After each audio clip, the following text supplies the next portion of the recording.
Garrett Blevins here with an overview of probably the best day of training I've had in the last 6 months. Had some major RPE PRs on this day. One was this 625 here, which absolutely flew up. I've never moved 625 like this before. No sticking point at all, and really didn't even have to put in full strength on it. But the most exciting was this squat here. This is 5 pounds less than the most I've ever squatted.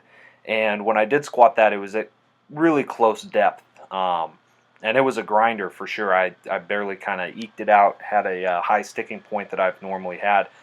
And this rep was very smooth. I'm going to probably put it at an RP 8. It might have been 8.5, but it moved very well. And I'm excited, without a peak or anything like that, to be able to hit that weight, not feeling even great on this day, was really encouraging. So it wasn't the day to go for a max single. It was hard not to put 700 on the bar and try to hit that milestone, but it was not the day to do that, and it was a triples back-off day, and so that's what I did. I ended up doing 2 sets of 585. They both moved at about RPE 7.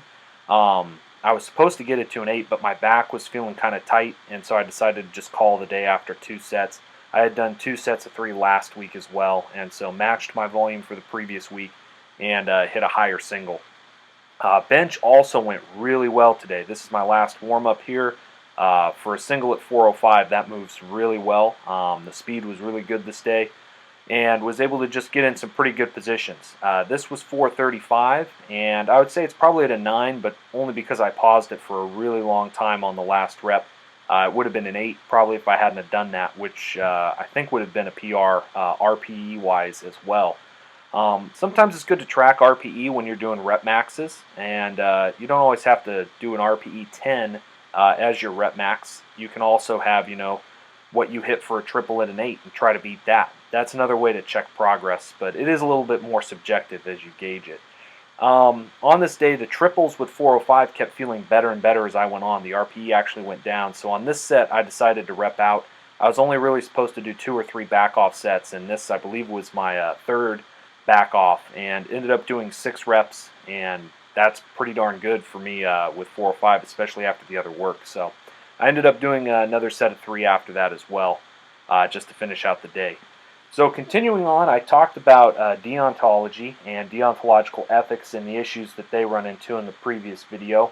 Pretty much, long story short there, is it runs into the issue of legalism. But teleology has its own issue, and this is where you look at a certain end that you are trying to accomplish, and then you use whatever means are, I suppose, most expedient to accomplish that end.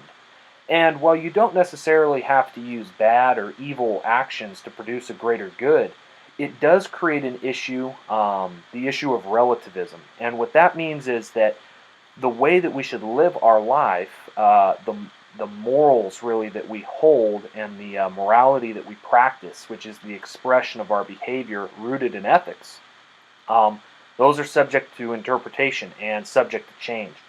And it becomes very open as far as what you can do, because many roads could lead to that end. And in fact, there may be more than one road to the end that you are trying to accomplish. And so it becomes the question of how should you do that? And oftentimes as culture and times and traditions change, the means by which you accomplish your end will change as well. And this can lead to very different practices, very different behaviors, even different cultural norms and acceptable practices within groups, as they focus on the end that they are trying to achieve, rather than some sort of static duty where they follow the same laws and practices no matter what the conditions are. And so this is the issue with teleological ethics, is it can lead to relativism, where morality is really a pick and choose sort of situation. Anyways, I hope wherever you're at, you're doing well, and I'll hopefully have some more videos up later this week. Blessings.